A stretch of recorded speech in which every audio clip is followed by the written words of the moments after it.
Bueno, pues son las 8:43 minutos, 7:43 en las Islas Canarias y empezamos nuestra tertulia de lujo hoy con don Xavier Horcajo. ¿Qué tal? Buenos ¿Qué tal días. está usted? Muy bien. Don Julio Ariza, ¿qué tal? ¿Cómo está usted? Pues bien. ¿Está repuesto ya? Ya ¿Recuperado? repuesto. Ya somos jóvenes y la juerga nos gusta y nos recuperamos fácil, usted y yo. Don Iván Vélez, ¿qué tal está usted? Pues nada, encantado de estar aquí de nuevo. Bueno, hoy tenemos dos noticias especialmente interesantes. Bueno, hay muchas, pero dos especialmente interesantes. La primera, pues la encuesta que trae El Mundo de que el 70% de los españoles apoya las medidas propuestas por Vox de expulsión de inmigrantes ilegales.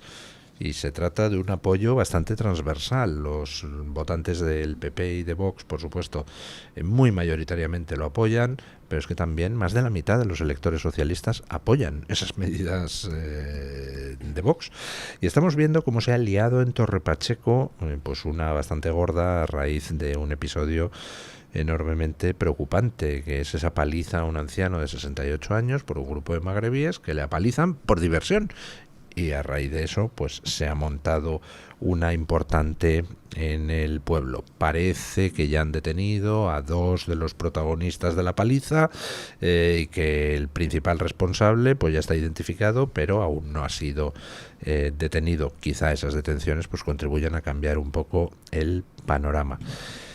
Pero ¿a ustedes les sorprende esto del 70% de apoyo? No, a mí no me sorprende en absoluto, porque la encuesta lo que pregunta es por la expulsión de los ilegales, de los inmigrantes ilegales. ¿Y dónde está la sorpresa? Es que yo de verdad llevo años con esta cantinela, porque son temas ya muy recurrentes. Inmigración ilegal, bueno, es que la propia expresión ya te dice lo que hay de fondo, ¿no? Es decir, gente que ha entrado pues no precisamente por la puerta, ha entrado por la puerta de atrás, por decirlo de otro modo más metafórico, y lo que hay que hacer es regularizarlo, pero no regularizarlo dando papeles como si fuera el premio a una especie de prueba que hay que superar, que es pues jugarte la vida en el estrecho o pagarle a las mafias y luego amortizarlo por la vía de la legalización, sino estableciendo unos filtros, como toda nación política debe tener, llamados fronteras, con control de los flujos de la gente que los atraviesa y nada más. Vamos, esto es tan viejo como el mundo.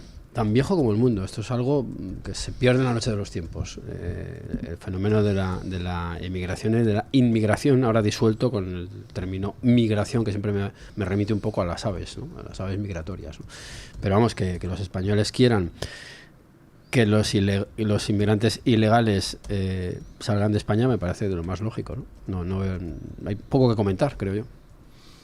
No es para nada sorprendente. Yo creo que esta es una encuesta que la vivimos todos en el mundo personal. Cuando preguntas allá donde vas, pues no solo en España, hay una corriente internacional y muy importante. El otro día el Parlamento griego aprobó que todos los inmigrantes ilegales pues que llegasen serían devueltos.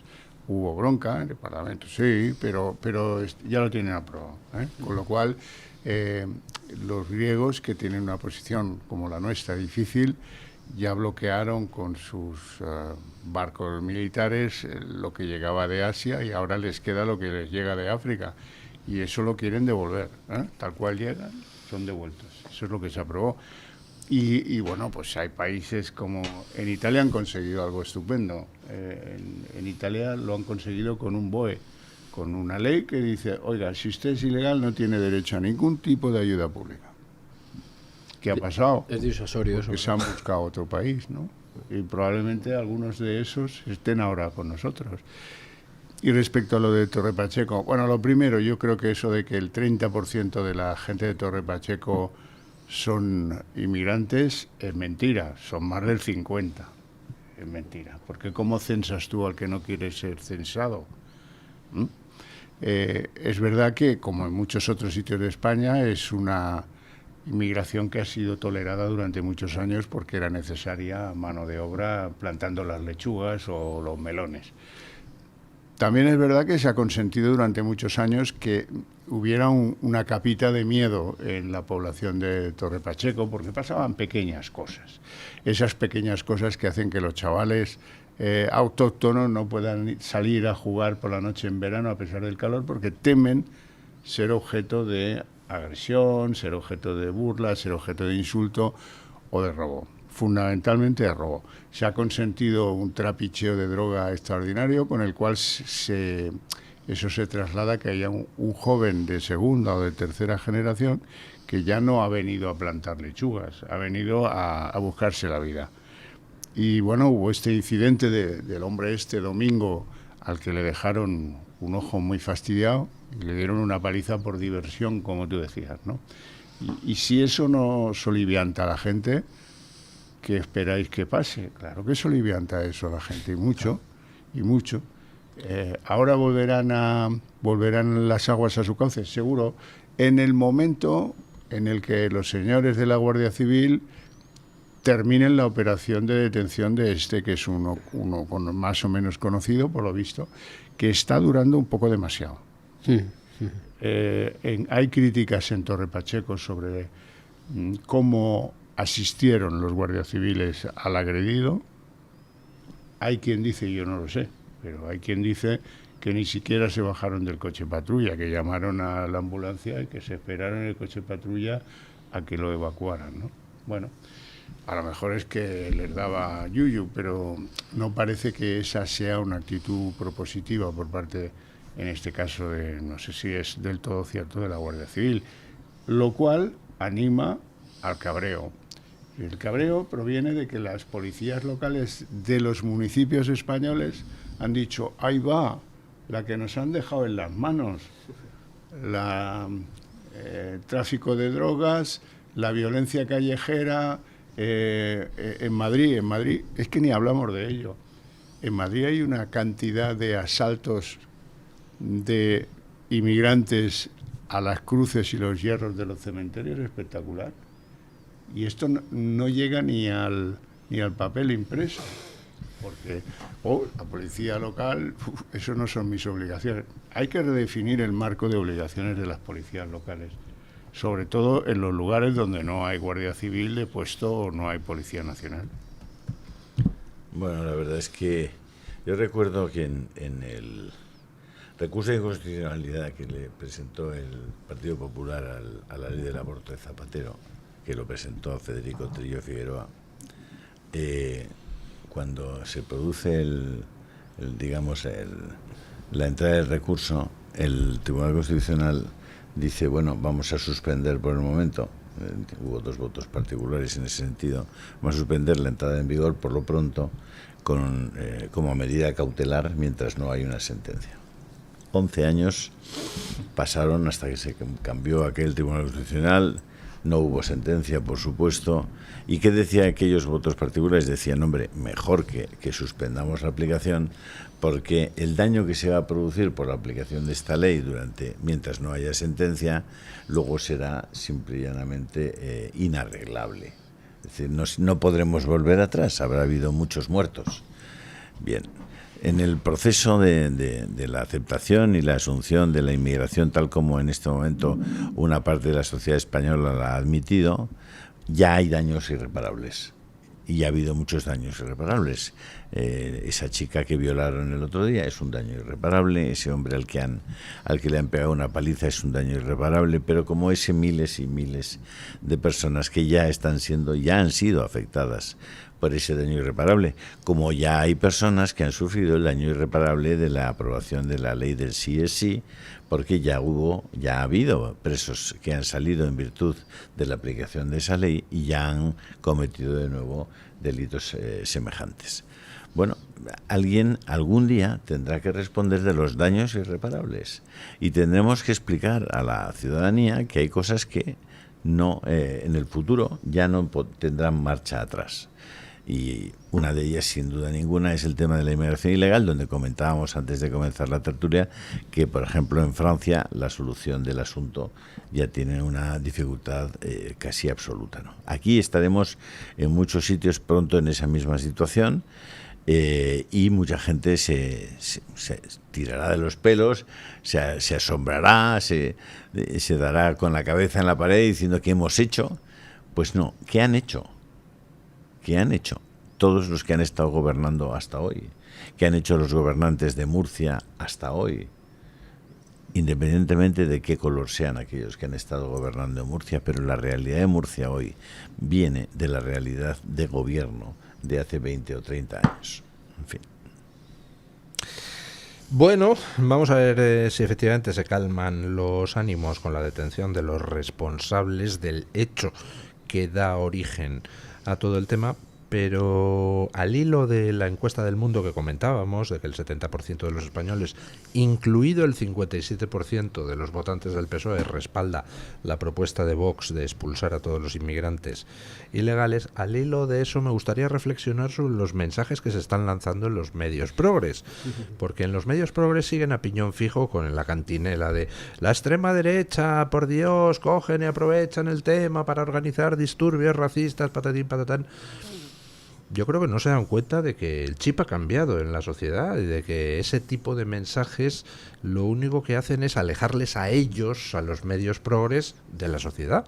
La sociedad percibe unos problemas y tú no le puedes decir a la gente, ¿es usted un fascista? Oiga, no soy un fascista, soy un señor que quiere que su hija pueda salir a la calle por la noche sin que la violen, la atraquen o la apalicen. Si eso es fascismo, pues mire, será que me he hecho fascista. Tú no le puedes estar lanzando a la sociedad mensajes de que te importan un bledo sus problemas y de que encima, como ha hecho Irene Montero en un vídeo infame, pues te pones del lado de los que en este caso son responsables del incidente que ha prendido la mecha en Torre Pacheco. Ha salido Irene Montero a pedir que se regularice, que en respuesta a lo de Torre Pacheco se regularice a todos los inmigrantes ilegales. Y dices, ¿pero esta señora está pirada o es que está simplemente ya en su plan de atraer votos del PSOE que se descompone? Eso me imagino que lo hizo después de derretirse con Arnaldo Otegi. Me imagino, ¿no? Que el mismo día que se cumplía el aniversario del asesinato de Miguel Ángel Blanco, es así como encajan esas piezas, ¿no? Esta es la sociedad española también, ¿eh? No nos engañemos. Y esta es parte de una burbuja que está ajena a la realidad, porque me parece que esa señora tiene una seguridad en la puerta desde hace un montón de tiempo, ¿no? Porque además le molestaban, incluso que le ponían el himno nacional y demás. Es decir, que son casta, que es lo que ellos vinieron a criticar en hilo tempore. Y desde luego sí que hay un nicho de votos que supongo que es el que estará buscando ella, porque se ha hecho una labor durante años, una labor propagandística por parte de las izquierdas indefinidas, es decir, indefinidas en el sentido de que prescinden del Estado, viven en un mundo paralelo donde nadie es ilegal. Prescinden del Estado, salvo, bueno, prescinden, digo, como idea, ¿no? Salvo para la pasta. A final de mes quieren cobrar como todo hijo de vecino, ¿no? Oiga, no. Pero claro, donde quiero yo ir a parar es en el sentido de que desde hace muchas décadas en España se instauró una ideología según la cual pues se resume en el rótulo o en la expresión ningún ser humano es ilegal. Y no se dan cuenta que no hay seres humanos, lo que hay es españoles, senegaleses, franceses, griegos, eso es lo que hay en el mundo, no hay seres humanos abstractos que sin ningún tipo de atributo, y ese es el problema de fondo, claro.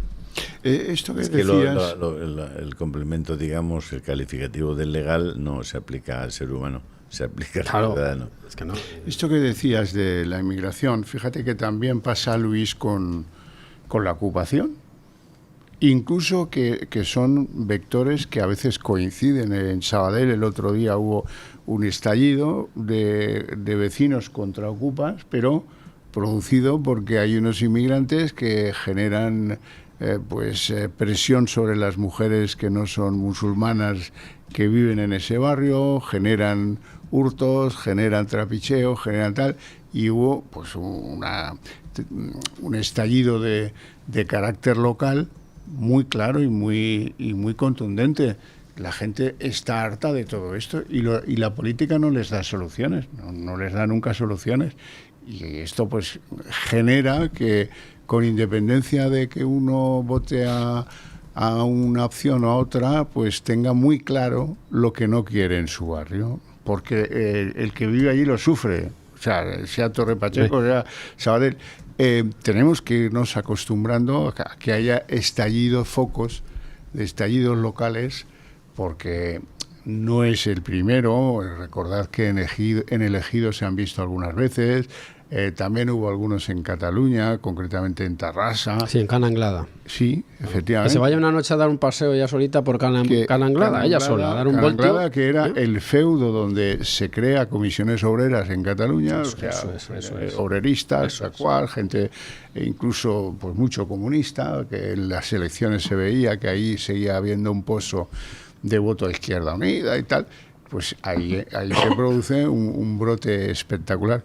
Por cierto, después de la iglesia, en Cana Anglada, el gran centro social es la Peña Madridista. ¿Cómo lo veis? Bueno, pero ahí hubo un estallido que duró un par de semanas, que fue muy violento, noche tras noche, en el que se planteaba exactamente lo mismo que ahora en Torre Pacheco, que la gente no quiere que esa inmigración produzca problemas de violencia casi diarios, y algunos pues extremadamente graves. El del señor este domingo, pues, que veías la foto y te entraban ganas de ir allí a poner un poco más de orden, ¿no? Bueno, vamos a hacer una breve pausa publicitaria y nos vamos a hablar de una noticia que trae hoy El Español, que curiosamente no es la más importante en el medio, cuando yo creo que es la noticia más importante del día. Cerdán apunta a que Ábalos y Koldo blanqueaban el dinero en Ferraz.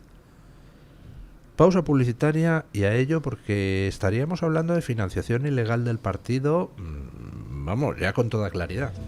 Bueno, hoy trae el periódico El Español una noticia de Jorge Calabrés que a mí me parece la más importante del día. Dice el titular: Cerdán apunta a que Ábalos y Koldo blanqueaban en Ferraz. El exsecretario de Organización declaró en el Supremo que prohibió pagar en efectivo los gastos del partido tras la salida de Ábalos en julio de 2021. O sea, que con Ábalos en la Secretaría de Organización del partido, con dinero en efectivo, que podemos fácilmente imaginar de dónde venía, se pagaban los gastos del partido. Pero esto lo que indicaría, o a lo que apuntaría, es a financiación ilegal del partido. Es decir, abre la puerta a la imputación del PSOE como persona jurídica. Y da la noticia del Español otro dato curioso, y es que llega Cerdán a sustituir a Ábalos en la Secretaría de Organización y entonces dice: hay que prohibirlos pagar en efectivo los gastos del partido, cambiamos el sistema de pagos, y al que estaba de gerente en época de Ábalos cogen y 4 meses después de llegar Cerdán se le quitan de en medio. Y estaban tan cabreados porque Ábalos pagara en efectivo los gastos del partido que al gerente le castigan a cobrar 245.000 euros anuales colocándole en la Empresa Nacional del Uranio. Hay una empresa nacional del uranio donde te pueden pagar 245.000 euros. Sí, ese uranio que dice Sánchez que no, claro, que no hay en España. Ahora entiendo por qué se llama uranio enriquecido. Ahí colocaron a Leire Díez, el primer empleo político de Leire, la espía, Pocero, no sé qué, fue la Empresa Nacional del Uranio, donde antes había alguno que sabía algo de uranio, de física, en fin, pero desde que lo colonizó Sánchez, ahí van los más uraños. Van los más uraños. Jolín, por Dios, qué malo. Bueno, el caso es Qué horror. Que... Estos son los Sanfermines, Luis. Ya, sí. Es que no se puede ir allí, hombre. No se puede. Bueno, el caso es que en estos momentos tendríamos ya abierta la puerta para indagar en la financiación ilegal del partido. Y bueno, pues yo espero que el señor juez haya tomado buena nota de esto y trate de averiguar qué gastos exactamente se pagaban en negro y a cuánto ascienden. Mira, yo que de justicia aprendo cada día, pero sé lo justo. Me sorprende cómo los procedimientos judiciales están encapsulados, ¿no? Resulta que hay una señora que se llama Carmen Pano, que se va primero a un notario y luego se va al juzgado que lleva el asunto de los hidrocarburos a decir: oiga, mire, yo sí llevé 2 bolsas con 90.000 euros, las di en la planta segunda, un tío alto y rubio, ¿no? Vale, muy bien. Pero ahora hay un juez, otro, distinto, el Supremo, el otro era de la Audiencia Nacional, que está estudiando pues si hay elementos que permitan imputar al Partido Socialista financiación ilegal. Y como la señora Pano ya declaró en otro juzgado, en otro sumario, un sumario que, por cierto, el de los hidrocarburos, lleva 4 años metido en un cajón, 4 años, ¿no? Pues el otro juez no la llama. Esto es muy sencillo. Tiene la financiación ilegal si esta señora mantiene su testimonio y se verifica como cierto, que parece que sí, pues, óyeme, lo que no se comprende es cómo en los tribunales no se cruzan las informaciones transversales que puedan convenir al buen fin. El buen fin aquí es que quede claro que en el PSOE se movía mucho billete arrugado. Pues si lo dice Pano en un sitio, que lo diga Pano en el otro. Desde el punto de vista jurídico tiene usted toda la razón. Yo personalmente confieso que el testimonio de esta empresaria me ha dado mala espina desde el principio. Y me ha dado mala espina no tanto por el hecho de que declarara que ella pagó a gente del Partido Socialista, que eso es perfectamente verosímil, e incluso que lo pagara en Ferraz, sino por los detalles, en fin, de color. Eso de, y lo llevé en bolsas de basura. Uy, cuando leí eso dije, este testimonio me huele muy mal, está inventado. Tú no llevas un pago en bolsas de basura, Ferraz, ni a ninguna parte. Eso es algo que parece sacado de los episodios aquellos de las bolsas de basura de los Pujol en Andorra. Y de hecho, Aldama, el propio Aldama, dice que el testimonio de esta señora no es creíble. Yo de ese testimonio me fío muy poco, y me fío muy poco porque lo de las bolsas de basura me pareció una sobreactuación, y cuando la gente sobreactúa me pongo sobre aviso. Ahora, desde el punto de vista jurídico, un juez no puede entrar a efectuar ese tipo de prejuicios, y por tanto, si está declarando eso, pues habrá que llamarla a declarar, efectivamente, ¿no? Claro. Pero, bueno, por cierto, ¿sabemos cuándo es el juicio a los Pujol? En octubre. En octubre es el juicio a los Pujol, por fin. En octubre empezará. Hay 265 testigos, algunos de ellos técnicos, contables, analistas de contabilidades, que será prolijo, será muy largo. De hecho, ha tardado mucho en situarse el juicio porque precisaban un espacio y precisaban un tiempo que a lo mejor pues no se podía celebrar en los habituales, ¿no? Pero bueno, está claro que ahí hemos hecho un renuncio descomunal como país, los españoles, España y su justicia y su policía, porque no le han sabido encontrar más allá, hasta donde yo sé, que lo que él mismo declaró y confesó que tenía en Andorra y todo esto, ¿no? Y después de indagar muchas cosas y de enviar, la gente del PP cometió muchísimos errores enviando emisarios a Cataluña completamente erróneos, por ejemplo Villarejo, por ejemplo el pequeño Nicolás, darles funciones en lo de investigación, algún policía que fue a chantajear a Andorra al banco donde tenían escondida la pasta, y claro, todo eso con un buen abogado el día del juicio pues será un escándalo. De ahí que hayan pasado tantísimos años, porque alguien está esperando a ver si Pujol, que tiene 94, pues tiene un problema de salud, en fin, desaparece, lo que sea, y permite salvar con cierta honra el asunto de una investigación tan larga en la Audiencia Nacional, que no ha conseguido nada. Por cierto, yo no me resisto a enlazando con lo que dice Horcajo, por cierto, ahí hay material para otro libro, ¿no? Me imagino. No será conmigo, no será conmigo. ¿No? La pereza, ¿no? Cuando escribes pierdes dinero, hombre. Sí, no, eso está claro. Lo que pasa es que hoy también se va a producir una noticia gravísima, ¿no? O se estará produciendo quizá a estas horas, ¿no? Que es la negociación bilateral entre el Estado y la región catalana, donde se han hecho esas prácticas. Es una auténtica escuela de latrocinio. Y bueno, pues eso se supone ahondar en la desigualdad entre españoles y es asombroso que la izquierda y esta gente que se le llena tanto la boca con lo común, con lo de todos, pues no se dé cuenta que eso es una barbaridad. Y no solamente no ataquen al precedente, que es el concierto y el convenio vasco y el convenio navarro, sino que lo quieran ampliar con, bueno, pues con una financiación llamada singular, porque no le pueden llamar privilegiada. Eso ya suena un poco duro para los oídos más piadosos, pero creo que eso debería ser un motivo de protesta generalizada, y eso sí que tendría que hacer caer al gobierno. Por lo que respecta, para no irme del asunto, a la financiación quizá ilegal o no del PSOE, pues yo pienso que sus palmeros dirán que bueno, eso es el partido y aquí de lo que se trata es de hablar del gobierno, que son cosas diferentes. Así funciona esto, vamos. Sí, pero ¿eso usted cree que a estas alturas cala en la opinión pública? O sea, vamos, en las encuestas está cayendo, está en caída libre. Sí, yo no digo que no cale en las encuestas, y en caída libre, y hay un cachondeo generalizado con las putas, las mordidas, las saunas y todo eso. Sin duda, eso es el chascarrillo que comenta todo el mundo, y el perro y el no perro y tal igual. Pero el sábado en la Plaza de Toros de Pamplona, 3 o 4 veces toda la plaza. Pedro Sánchez, hijo de...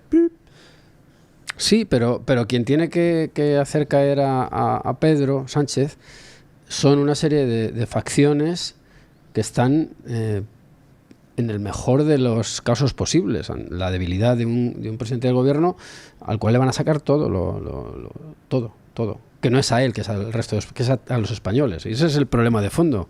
Ese es el problema realmente de fondo. Ahí puedo leer. Oye, ¿no hay gente de Badajoz ni de Ciudad Real en el Congreso de los Diputados? ¿No hay Sí, valencianos? sí, claro. ¿No hay andaluces? De Cuenca también hay algún diputado. Entonces todos los que van a darle eso a Cataluña Claro. son cómplices. Por supuesto, ¿De qué estamos por supuesto, hablando? Julio, pues si estamos hablando de lo mismo. Quiero decir que Ya, ellos responderán, ¿no? yo veo dos opciones, siempre que estamos aquí especulando con la caída de este gobierno nefasto. Una es que caiga por sus grandes escándalos y que de algún modo, o que algún socio pretenda salir como la Dalí de la limpieza de cara a un futuro. Y dos, que esas son mis dos posibilidades, que gente, ya en un punto de vista absolutamente egoísta, ni siquiera por patriotismo, diga, cuidado que las encuestas, este escaño no sale, que es el del que yo vivo, y la puñalada sea interna, que es donde funcionan todas las puñaladas en política, no nos engañemos. Entonces yo solamente veo esas dos opciones. Lo demás, pues me cuesta trabajo creerlo, sinceramente. Sí, pero van a ser responsables, ¿eh? Sí, no, por supuesto. Cuando el dinero no llegue a Huelva, ni llegue a Castellón, ni llegue a Badajoz o a Soria, a ver qué explican a sus conciudadanos cuando les digan, oiga, pero usted votó esto, usted apoyó a Sánchez y eso permitió que Sánchez pudiera hacer esto. Por eso digo que quizá no lo evitó, no sé. Van a tener que pensárselo bien, ¿no? Maneras, me parece que lo de las putas y las saunas y todo eso todavía tiene cierto recorrido, ¿eh? Sí, lo tiene. Los españoles no nos hemos enterado de detalles que explican cómo era el negocio, cómo era el empresario en realidad, sabiniano, por cierto, de Cuenca. Sí, pues paisano mío. Familia de Cuenca, ¿no? ¿Cómo era esa familia? De Huete, sí. ¿Cómo era esa familia en sus prácticas empresariales? O sea, desde pequeño le pusieron mirando para Cuenca, ¿no? Bueno, no sé, eso no lo sé. Alguno de la familia sí lo sé, pero a él en concreto no creo. De todas maneras, pues, hombre, ha habido documentación oficial que demuestra, pues, por ejemplo, algunas redadas en las que había alguna de estas profesionales que no lo era, sino que era una persona sometida a la que le habían retirado el pasaporte, que a través de una gestión con uno de los clientes consigue... O sea, esclavizadas. Sí, consigue movilizar a su padre en Rumanía. El padre moviliza a su vez a la embajada de Rumanía y hay una operación policial que la libera. Y cuando eso se produce no hay diferencias entre un negrero, de aquellos, por cierto, empresarios catalanes del algodón, ¿no? Pues eso, entre un negrero de entonces del siglo XVIII y uno del siglo XXI. Y este parece que era... Luego hay otro asunto que tampoco la gente conoce, que es el punto en el que él tiene un contrato, o no, mejor dicho, no tiene un contrato, tiene un empleado en negro, que es un ecuatoriano, un latino, que, bueno, pues hace chapuzas. Y un día se les inunda el hueco del ascensor, una cuarta de agua y el hombre se mete imprudentemente allí, toca lo que no debe y se electrocuta y muere. Y el miserable de empresario Saviñano Gómez a la familia no la quiere indemnizar. ¿Y esto por qué lo sabes? Coño, pues como todo en la vida, porque como no quiere, como es un miserable, como está condenado al final en el Supremo, en la sala social, o sea que eso tardó, no te imaginas lo que debió tardar. Me parece que era a pagar 1.600.000 pesetas. Ya ves tú. Bueno, pues esos son 4 servicios. Le tuvieron que condenar años después y eso es lo que permite reconstruir cómo era la figura de un tío. Por cierto, no sé si sabrán los de Sumar que todos los parientes Gómez de la línea Saviñano eran de Fuerza Nueva. De hecho, uno de ellos era el jefe de seguridad de la zona sur. Efectivamente. Entonces, yo bueno, a mí creo que esto hay que darle un... Sí, le podremos dar vueltas. Mira, El Español, dirigido por Pedro J. Ramírez, ayer titulaba El gran enigma en la biografía de Sánchez. ¿Por qué convivió 21 años con las saunas del padre de Begoña sin alzar la voz?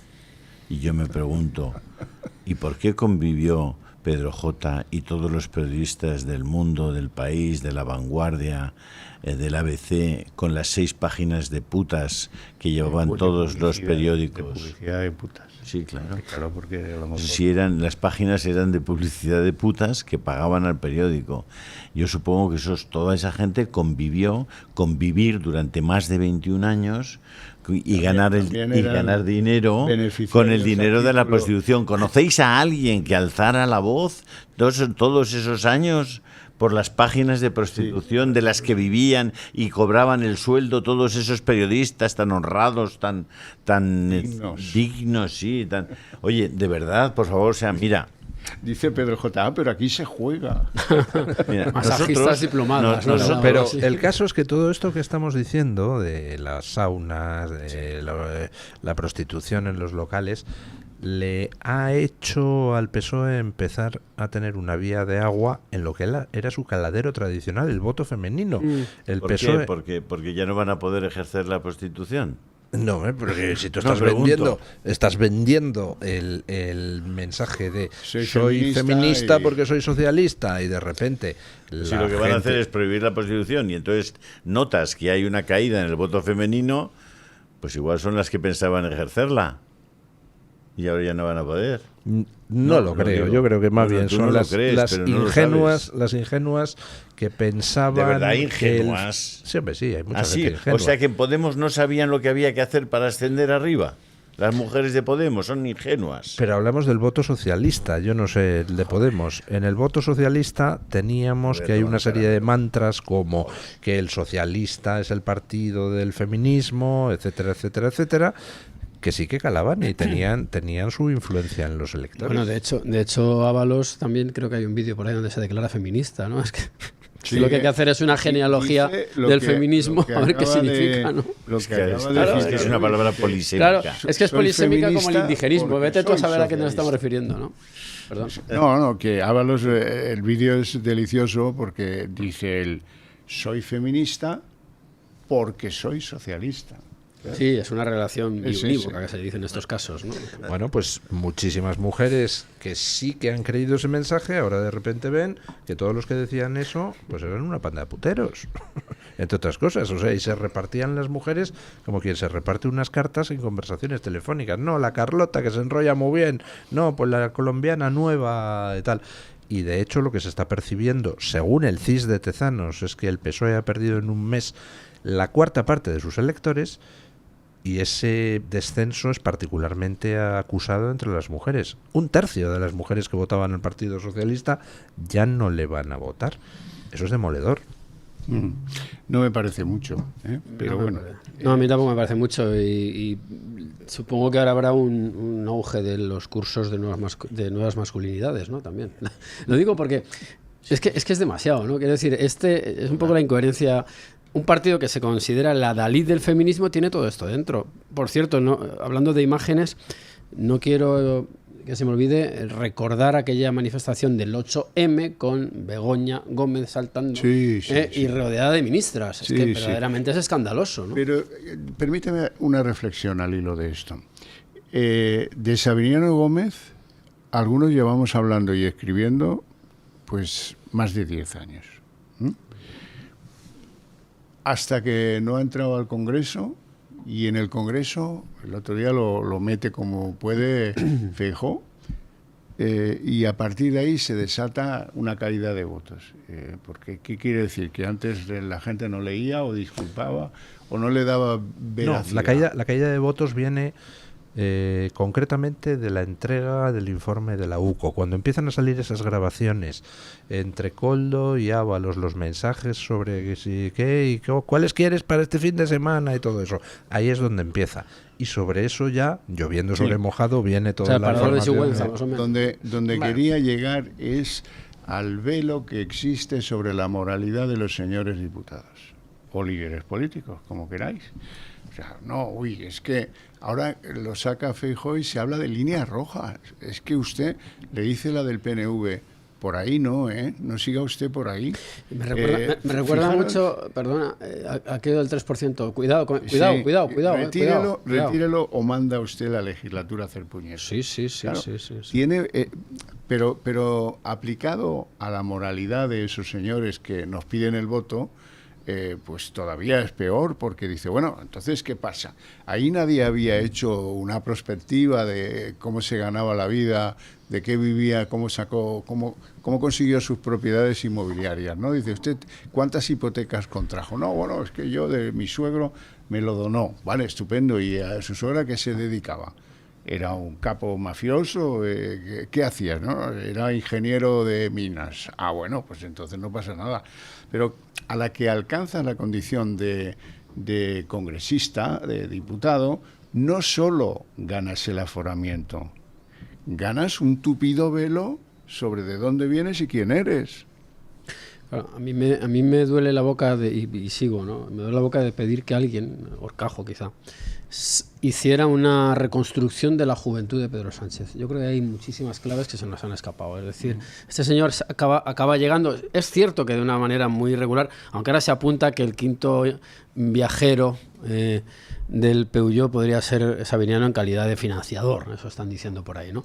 Pero estaría bien saber cómo evoluciona el Pedro Sánchez que tiene desde los 18 hasta los 28, por ejemplo, ¿no? Un margen, una década, a ver dónde se forman esas relaciones que acaba teniendo, porque las tiene, cómo medra, quién paga esa fiesta. Claro. Yo creo que eso habría que investigarlo. Alguien debería hacerlo. Es ineludible que Santos Cerdán le diga al Tribunal de Cuentas, ¿qué quiere usted saber? No, quiero saber la lista de los donantes de la campaña de primarias de Pedro Sánchez. Y se la exigen al secretario de organización del PSOE, el Tribunal de Cuentas. Y el secretario de organización del PSOE, como si oyera llover, no hace caso, no contesta, y ahí se queda el tema embarrancado. Cuando con cualquier otro ciudadano, pues no es así. Es decir, que el telón de acero no solo es de cara a la opinión pública, no solo es autocensura en algunos medios de comunicación, no solo es la protección de uno de los nuestros, de otros grupos políticos, que también de eso hay mucho, lo del PNV que te decía antes, sino que también es institucional. Porque si yo le digo al Tribunal de Cuentas que no le envío las cuentas de mi empresa porque no sé ¿qué me pasa? Pues que me llevan al juzgado y yo tengo que entregar. Ahora, si soy secretario de organización del PSOE y digo no quiero contar quién financió a Pedro, no pasa nada. 3 años y no pasa nada. Mientras tanto pasan muchas cosas, ¿no? Sánchez era, en tiempos, cuando todavía no era nadie en el partido, era uno de los protegidos de Pepe Blanco. Sin embargo, cuando llega a la Moncloa se le quita de en medio a Pepe Blanco, que entonces se dedica a las actividades empresariales en el lobby Acento, ¿no? Hoy trae un medio, yo creo que es The Objective, la noticia... The Objective. La noticia de una grabación que conserva Koldo García. Dice el titular: Koldo García tiene una grabación de José Blanco solicitándole ayuda para una empresa. José Blanco, contactado por The Objective, dice que bueno, que no hay nada raro ni ilegal en eso, que sí, que se interesó por una empresa de un amigo, tal, que estaba marginada en las adjudicaciones, pero claro, la pregunta es, ¿y por qué contacta con Koldo García? ¿Qué tenía, qué cargo tenía? Le ha llegado noticia de que la vía buena para acceder a las obras es Koldo, ¿no? Claro, pero Koldo no tenía ningún cargo en el ministerio, ¿no? No, claro, ninguno, pero... No. Con lo cual, pues, en fin... Magia. No sé, Pepe Blanco necesitaba autorización de Koldo para hablar con Ábalos, no lo creo. Luego entonces quien repartía era Koldo, no era Ábalos. Es muy interesante esa vertiente. Y quien grababa también. Y quien grababa también. Estaba resabiado ya desde el principio Koldo, ¿no? Si tuviera aquí a Ketty Garat se lo preguntaba, ¿quién narices, de dónde sale esta noticia? Porque da todos los detalles. La grabación corresponde a una cita que se produjo el 7 de mayo de 2021 a las 10 horas. Así aparece recogida en la agenda privada de la mano derecha de Ábalos. Tuvo lugar en el Hotel AC Marriott Cuzco a solicitud del propio Blanco. ¿Dónde está esa grabación y cómo lo sabe The Objective que esa grabación existe? ¿Se ha ido de la lengua Koldo? Ketty Garat lo que dijo, ¿O está en el sumario? Lo que dijo Ketty Garat, creo recordar, es que había 4 bombas, metafóricas evidentemente. Yo ya no sé si estamos en la 2 o en la 3, pero la 1 ya pasó y quizás esta sea una de esa serie que ella anunciaba, ¿no? Que además ella, de algún modo, creo recordar que dijo que esto haría caer al gobierno, o lo insinuó. Bueno, pues de momento se mantiene, estamos... a 14 de julio, Día Nacional de Francia, si no me equivoco. Por cierto que de acento siempre conviene hablar, aunque sea un poquito, ¿no? Porque es el epítome, es cuando uno quiere montar un lobby más extras, porque no lo del lobby está bastante bien regulado en Europa. En España no tanto, pero en Europa sí. Y esto, las funciones van bastante más allá de lo que se conoce por un lobby. Estos son conseguidores, pero que no solo trabajan para empresas o para grupos de empresas o para sectores empresariales, sino que hacen otro tipo de servicios, digamos, más políticos que empresariales, ¿no? Y claro, esos llegan a la conclusión, montando todo esto, pues Pepe Blanco, llegan a la conclusión de que para ser más efectivos tienen que tener al lado uno que ahora creo que es presidente, que es Alfonso Alonso. ¿Del PP? Del PP. Y ahí trabaja, o trabajó hasta hace poco, no lo sé, un hijo de González Pons. Así es. Y claro, entonces ahí... Y algunos ex dirigentes socialistas como Elena Valenciano. Donde no llego yo, llegas tú. Ese es un poco el logo. El partidismo. El logo de la empresa, ¿no? Bueno, hacemos una pausa publicitaria y nos vamos a hablar de cómo pasa el tiempo. Parece mentira, pero ayer se cumplía un año del intento de atentado contra Donald Trump. Bueno, lo comentaba en las noticias, parece mentira, pero ya ha pasado un año. Hay una famosa frase de Lenin que dice que hay décadas en las que no pasa nada y semanas en las que pasan décadas. Y a lo largo de este año hay que ver la cantidad de cosas que ha pasado. O sea, pensamos ahora en el atentado contra Trump, que ayer se cumplía un año justo, y parece que fue, pues no sé, en el Pleistoceno. ¿No tienen ustedes esa misma sensación? ¿Qué balance hacen de lo que ha cambiado el mundo en este año? Vaya pregunta, ¿no?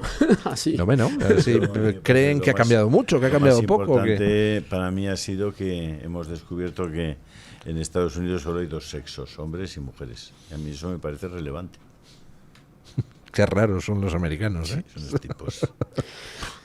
Ha cambiado de muchos modos. Parece ser que el wokismo ha retrocedido, en cierto modo. Pero ha cambiado también en el sentido de que hay unos conflictos bélicos que han escalado. Eso es absolutamente incuestionable.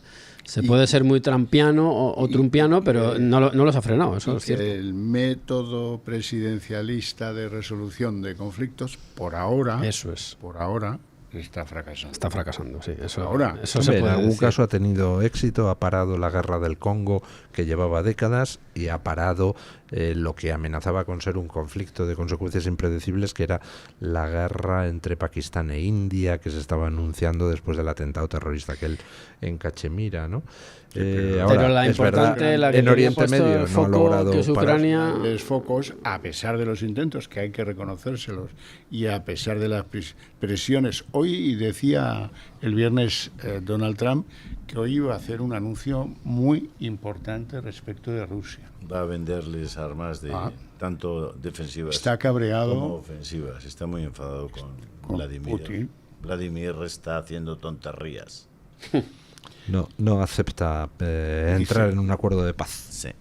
Sí. Lo que está haciendo Vladimir es acelerar la toma de posiciones terrestres lo máximo que pueda para partir de una posición de mucha más ventaja en las negociaciones, algo bastante Sí, está aprovechando la campaña de verano, lógicamente. Bueno, y ha aprovechado que tenía un pequeño problema Estados Unidos con Irán que tenía que resolver. Bueno, pues ahora ya acabó el problema con Irán, aparentemente, y ahora tenemos que empezar con Ucrania, donde además él prometió que iba a ocuparse. Y lo iba a hacer de manera inmediata y no ha pasado un año. Pero bueno. De todas maneras, hay muchas preguntas. Seguro que los oyentes se hacen muchas. ¿Hay algo distinto en de lo que hace Putin a lo que está haciendo Netanyahu? ¿Es que Netanyahu no aprovecha las ventanas de oportunidad de Irán para Con una lanzar, diferencia, con una diferencia, Netanyahu responde a una agresión. En el otro caso, Putin es el agresor. Correcto, sí, pero cuando hay alto el fuego, hay alto el fuego. Y a unos se les consiente y a otros no tanto, ¿no? Eso digo yo. El otro día lo de las escenas del camión de agua con niños alrededor y garrafas de tal, 10 muertos, pues chico... Error, dijeron, ¿no? Eso es una vergüenza, ¿no? Es una vergüenza. Y hay que pararlo. Y hay cosas... eso no quiere decir que Israel no tenga razones de cosas tal. Bien, correcto. Pero, hombre...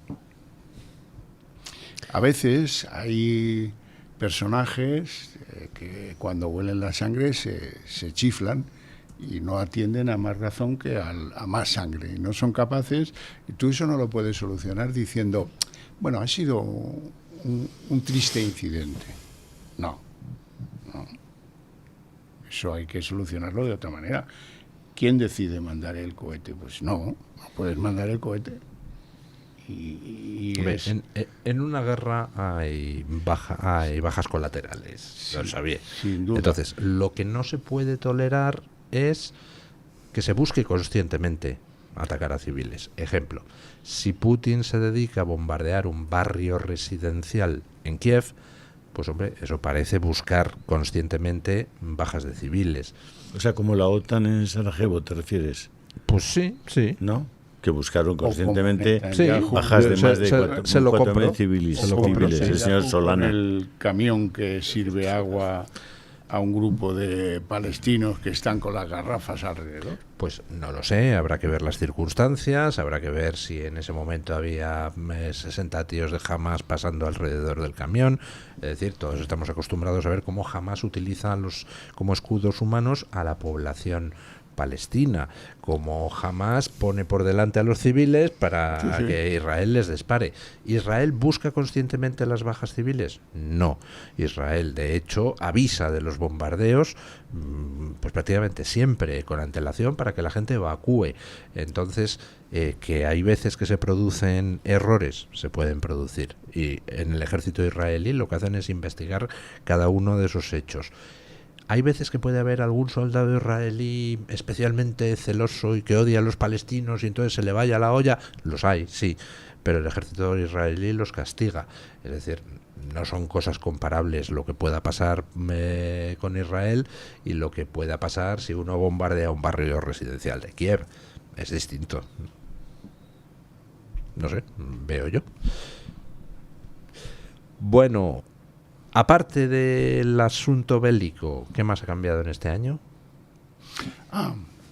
Bueno, hombre, en materia económica todo se ha vuelto muchísimo más incierto por culpa del tema de los aranceles. Todo es incertidumbre en ese asunto. Todavía no sabemos cómo va a acabar ni qué efectos va a producir. Hombre, ha cambiado algo importantísimo, que es el liderazgo de la Iglesia Católica, que había sido durante décadas probablemente una luz y una voz importantísima en torno a una concepción antropológica del hombre, de la vida, de la libertad, y eso ha cambiado radicalmente desde mi punto de vista. Yo creo que con la elección del nuevo Papa, dice usted. Sí, yo creo que sí, que parece que tenemos un nuevo periodo en el que se va a desterrar la confusión en muchas materias y donde la Iglesia puede de nuevo ser un referente moral y una luz para que el mundo recupere una forma de ver, de comprender la paz y la relación entre todos, ¿no? Creo que es muy importante lo que ha pasado en la Iglesia y que va a tener muchas consecuencias. Yo espero que positivas, y muy positivas. O sea que usted hace una valoración positiva del nuevo Papa, hasta el momento. Sí. Yo de sus obras, de sus hechos, de sus palabras, hasta hoy, es evidente que hay algunos hechos que me hubiera gustado ver, que todavía no he visto, espero verlos, pero hasta hoy, desde luego, tengo la mejor de las opiniones. Parece que este Papa fue Papa desde el primer segundo de su pontificado. Y tengo cierta o bastante esperanza en que pueden cambiar muchas cosas, ¿no? Y luego en un año hemos podido ver, en tan solo un año, hemos podido ver grandes milagros locales. Por ejemplo, el de Milei. Por ejemplo, el de Meloni en Italia. Son espectaculares. Meloni en Italia ha hecho una cosa económica que tiene un valor extraordinario. Se ha vendido participaciones de empresas públicas que eran del Estado italiano para pagar deuda. Fijaros lo que lleva eso detrás filosóficamente. Pues es alguien que debe pensar que endeudarse no es bueno. Hoy en día, gracias a esos grandes gestos, el bono que pagan los italianos es por primera vez en décadas más barato que el que pagan los franceses. ¿Ah, sí? Sí, y eso se produce porque pues el inversor ve, este es un país más serio que Francia está como España en endeúdate, que esto luego no lo va a pagar nadie, y hay otros que toman otro tipo de decisiones, y eso les gusta y por lo tanto lo premian en prima de riesgo y lo priman con lo que puede endeudarse Italia con sus bonos a un precio más barato en los mercados. Y eso ha pasado tan solo en un año. Antes hablaba de lo de los inmigrantes, pero esta señora Meloni es la que ha puesto una frase en Italia de la que habla todo el mundo, que es: la ciudadanía italiana no se regala. Yo creo que eso es una declaración de principios que a mí me ha gustado, razón. Me ha gustado oír. Me parece estupenda. Ella ha ganado un protagonismo en Europa brutal. Y lo de Milei no es cualquier cosa. Que darle la vuelta a una economía que estaba putrefacta, a un país donde se mataba fiscales, donde la política era un desastre, y ahora encarrilarla como la ha encarrilado en tan poquísimo tiempo Milei, para mí me parece dos milagros. Y en ambos casos, pues se ha actuado allí donde hay que actuar, que es reduciendo el gasto público innecesario. Que no hay trampas al solitario. Claro. Sí. Bueno, yo por añadir a la lista de cambios, ¿no? Y quizá también habría que hablar un poco de lo que ha pasado en Alemania, ¿no? Esta especie de frente común, que es una especie casi de réplica de lo que ha ocurrido en los últimos años en Francia contra AfD, por ejemplo. Yo creo que eso también es algo sintomático de lo que ocurre en Europa, que es esta especie de tensión que hay entre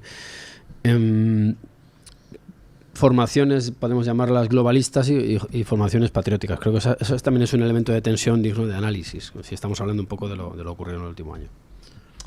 Bueno, hay cosas que están cambiando, y una de ellas es que Tellado hoy se deshace en elogios a Vox. Dice, Vox tiene más sentido de Estado que el PSOE y sus socios. Y dices, un momento, ¿qué está pasando aquí? Pues yo creo que lo que está me lanzo yo mismo, ¿no? Yo creo que lo que está pasando aquí es que esa especie de órdago que se lanzó la semana pasada están recogiendo cable, ¿no? Como se dice ahora. Eso de que o gobierno yo solo, convoco elecciones, es mucho suponer. Claro, todo el mundo, yo decía en una tertulia hace poco, claro, todo el mundo quiere gobernar solo. El caso es que puedas o no. Y desde luego en el caso del PP, la pulsión o tentación o desviación, o como queramos llamarle, a pactar con los secesionistas es un clásico. Entonces, ya no es el problema de que saquen o no saquen mayoría absoluta, que yo creo que no lo van a sacar, sino que está por ver que ellos convocaran otras elecciones pudiendo hacer algún enjuague con Juntos por Cataluña, a los que no atacan en absoluto, los tratan como en exquisitez, o pues con el PNV, aunque el PNV ahora con esta especie de salpicaduras que están apareciéndole, quizá le convenga agarrarse al PSOE un poquito más. Yo creo que dentro del manoseo de este asunto, que es la relación entre Vox y el PP, o el PP y Vox, Tellado es el personaje probablemente más duro en el sentido de que nunca se pronunció a favor de, hombre, si el PSOE fuera distinto, lo ideal sería pactar con ellos. Lo que pasa es que con el sanchismo no, pero si hubiera otro PSOE, pues entonces ese sería pues lo ideal. Fue Rajoy el que lo explicó con detalle. Sí. Feijóo ha hecho alguna declaración también parecida, pero bueno, pues a lo mejor Tellado, no lo sé, pero a lo mejor Tellado está en una tesis un poco más. Es la segunda vez que dice esto de que Vox tiene más sentido de Estado que, lo cual no deja de ser, obvio. No deja de ser una obviedad, ¿no? Bueno, no le daría más valor que eso. En cambio, a lo que sí le daría valor es a lo que hay psicológicamente detrás de un líder político que confunde los deseos con las realidades. Y hablo de las mayorías absolutas, ¿no? No, es que si ahora hiciéramos elecciones tendríamos mayoría absoluta, ya. Y yo, si me pareciera Robert Redford, ligaría más, ya. Todavía más. Pero, oiga, vamos a ver, ¿usted conduce? ¿Qué conduce? Yo conduzco un camión, vale. Pues no puede conducir como Fernando Alonso, porque usted conduce un camión. Y usted tiene que... Estas ensoñaciones son perversas, porque embalan a la gente en ideas que no son ciertas. ¿Qué dicen las encuestas? Que usted coja la más beneficiosa para sus siglas políticas me parece lógico. Ahora no me explique sus sueños, porque son bonitos, pero son húmedos, ¿no? No son ciertos. Así es. Y luego además yo añadiría algo que todo el mundo conoce. El PP ya ha tenido varias mayorías absolutas. No ha tocado nada del sistema, de la democracia que nos hemos dado, según reza la propaganda oficial, ¿no? No ha tocado nada. Los privilegiados lo han sido más, los Paganinis lo han sido más, las leyes ideológicas del PSOE no se han tocado en absoluto. Y esta es la experiencia que tenemos. Cosa, Iván, que fue esterilizar a la mayoría social de derechas, sí, que había salido repetidamente a la calle, absolutamente apasionada por combatir las leyes del zapaterismo, las leyes educativas, sobre todo, la ley del aborto, etcétera, etcétera. Y cuando llegó Rajoy, lo que hizo es desactivar, esterilizar, anestesiar a toda la derecha política, que ya no volvió a abrir la boca, ni salió a la calle, ni hizo nada. Con alguna puñalada trasera. Además o sea, que no se hizo desde un salón mirando la ventana. Y ahora parece que la idea, pues, que tienen en el Partido Popular sigue siendo la misma, ¿no? Es decir, el tocar lo mínimo posible. El otro día le acusaba el propio Rufián a Feijóo, le decía, bueno, sí, pero usted se ha manifestado contra todos estos, contra Bildu, contra el PSOE, contra Esquerra, tal, pero qué raro que usted no haya dicho nada de Junts. Claro, no dijo nada. No dijo nada. Y el 155 que aprobó Rajoy, pues hombre, no sé, eso es de risa, ¿no? Y luego, por otra parte, Rufián, que es uno de los pícaros más conspicuos de la actualidad, le dijo algo que es cierto, no podemos negarlo. Dice, usted va a revertir, en realidad no puede, quiere decir, no puede desamnistiar a los amnistiados, pero ¿va a desmontar todo el andamiaje de la amnistía? No. Y es así. Y no va a recuperar los delitos que se han borrado ajustados a las necesidades del golpismo por parte de Sánchez. Ese es el PP. Lo demás es una auténtica fantasía. La gestión, esas cosas, ¿no? Esos mitos. Ya ves tú. Bueno, vamos a ver cómo evoluciona. Hoy es el pobre de mí. Hoy es el pobre de mí. Hoy es el pobre de mí. Vaya por Dios, ya hasta el año que viene. Pobre de mí, pobre de mí, se han acabado las fiestas de San Fermín. Aquí donde lo ven ustedes tan serio, Sí. le llevas a Pamplona y se vuelve medio loco. Se vuelve Completamente. animal de cresta roja. Completamente. Me vuelvo requeté. Bueno, pues yo creo que invocamos a nuestros compañeros para que... no, dentro de un poquito. No, todavía no invocamos. Bueno, ya a anuncio nuestros... que en mi canal de WhatsApp colocaré el vídeo de Don Luis del Pino No se atreverá bailando Quiero ser una chica yeye o algo parecido. No se atreverá usted. Quiero autopercibirme. Si reciben ustedes ese vídeo, no se lo crean. Está hecho con inteligencia artificial. Bueno, Ay, ay, ay. la verdad es que lo hemos pasado bien. Yo no había estado nunca en los Sanfermines, sí en Pamplona, pero fuera de fiestas. Y la verdad es que sales con una idea completamente distinta. Es muy socializante, Muy socializante, ¿verdad? Sí. Y uno tiene la sensación de que tienen que ser unas fiestas, pues en mogollón, incómodo. No. O sea, hay así alguna aglomeración cerca de la Plaza de Toros para entrar, pero tampoco tanto. Y no sé, muy curioso. Yo hacía que no estaba en una No plaza. se come mal, ¿verdad? No se come mal. Mucho, se come mucho, pero mal no. ¿Hay algún momento en el que no comes? Bueno, y lo que me llamó mucho la atención es, yo no había ido a los toros hace, no sé, 45 años, una cosa por el estilo.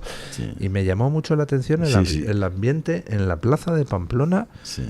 porque yo he visto alguna... La mitad van a merendar, ¿eh? Sí, yo he visto Sí, se alguna ponen de corrida espaldas a la corrida. en otras y- plazas y pues hombre, hay silencio, dejan al diestro concentrarse a la hora de matar. Aquí es un chunda desde que entras en la plaza hasta que sales y con además pues como 12 comparsas distintas, todos tocando a la vez.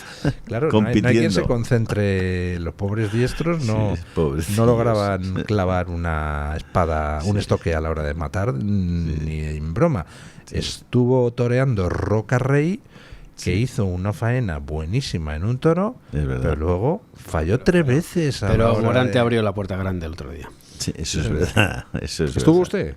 No, No, no, pero- sigo la actualidad taurina. Sigue, ¿Cierto? sigue Morante. Espero que el novillero que sufrió la corrida tan espeluznante ayer se recupere. ¿Ayer? Sí, Anda. estuvo a punto de morir. Sí. ¿Con quién? ¿Con banderillas o qué? No, le entraron a matar. Una jornada brutal. Pero bueno. Ostras. No, dice que no fue en Pamplona, me dicen desde control. Ah. ¿Dónde fue? En Madrid. No, claro, sí, yo me refiero a Madrid. Yo Ah, me refiero a un vale. no, me refiero aquí en Madrid, una novilla del concurso este que impulsa la comunidad. Y ha salido vivo. Salió vivo, pero por bueno, Por un milagro. de manera casi providencial, sí, una acogida espeluznante a la entrada a matar. Bueno, y lo que más me llamó la atención en la Plaza de Toros de Pamplona, todos cantando el Pedro Sánchez, hijo de... pup. Hijo de De Sabiniano. sobrina. Hijo de Sabiniano. Bueno, no, la verdad muy recomendable lo de ir al San Fermín. A ver, invocamos a nuestros compañeros que nos vengan a traer la opinión de los oyentes. Hoy les planteábamos una pregunta en torno a lo que son los sucesos de Torre Pacheco.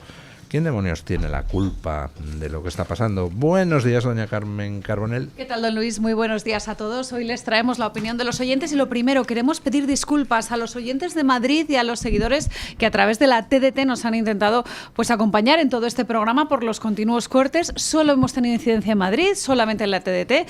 A todos ellos, muchas gracias por habernos hecho llegar sus incidencias a través de redes sociales y ya les decimos que el equipo técnico de esta casa está trabajando continuamente pues por intentar mejorar estas emisiones y que vamos a intentar solventarlo lo antes posible para que puedan seguir lógicamente con la emisión de este programa y de toda la emisión de El Toro Televisión, que está es muy cabreante ver cómo el gobierno reparte 100 millones de euros a las televisiones y cómo nosotros para poder emitir tenemos que hacer verdaderas virguerías.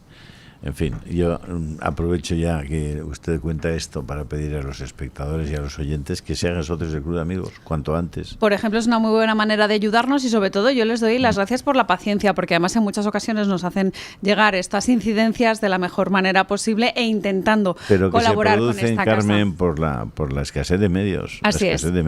Así es, así que bueno, en cualquier caso les damos las gracias y les pedimos disculpas. Como decía usted, don Luis, hoy les preguntábamos a propósito de lo que está pasando en Torre Pacheco. Les recuerdo la pregunta: ¿quién es el culpable de los disturbios en Torre Pacheco? ¿Los inmigrantes violentos, la ultraderecha xenófoba, el gobierno incompetente o la política migratoria? ¿Qué votarían ustedes? Hombre, los inmigrantes ilegales, ¿no? No va a ser el señor Vicente, me parece a mí, ¿no? Digo yo. Señor Domingo. O Domingo, perdón. Bueno, pero damos 4 opciones: los inmigrantes violentos, la ultraderecha xenófoba, el gobierno incompetente o las políticas migratorias. Yo la primera descaradamente. Hombre, yo la primera. Si no hubiera habido la agresión al pobre Domingo, pues lo demás no se hubiera producido directamente, ¿no? Por lo tanto... ¿Don Julio? El gobierno de Marruecos. Del gobierno de Marruecos. Sí. No sé si encaja eso en el gobierno incompetente. No, claro. No, es muy competente. Es muy competente. Muy competente, efectivamente. Está generando una desestabilización en España y lo ha hecho muchas veces cuando les ha interesado, y sin duda ninguna es la causa última de lo que está pasando con el tema migratorio en España, la tiene el gobierno de Marruecos. Por cierto, yo quiero hacer una cuña publicitaria. En septiembre la Fundación de NAES va a cubrir un hueco que ha desatendido el gobierno, que es conmemorar, hablando de Marruecos y demás, el desembarco de Lucemas. Ya informaremos. Muy bien. Bueno, ¿y qué dice nuestra audiencia? Pues don Carmen? Luis, para el 57% de los encuestados la opción que gana es la de la política migratoria. La segunda más votada, con un 24% de los apoyos, es la de el gobierno incompetente.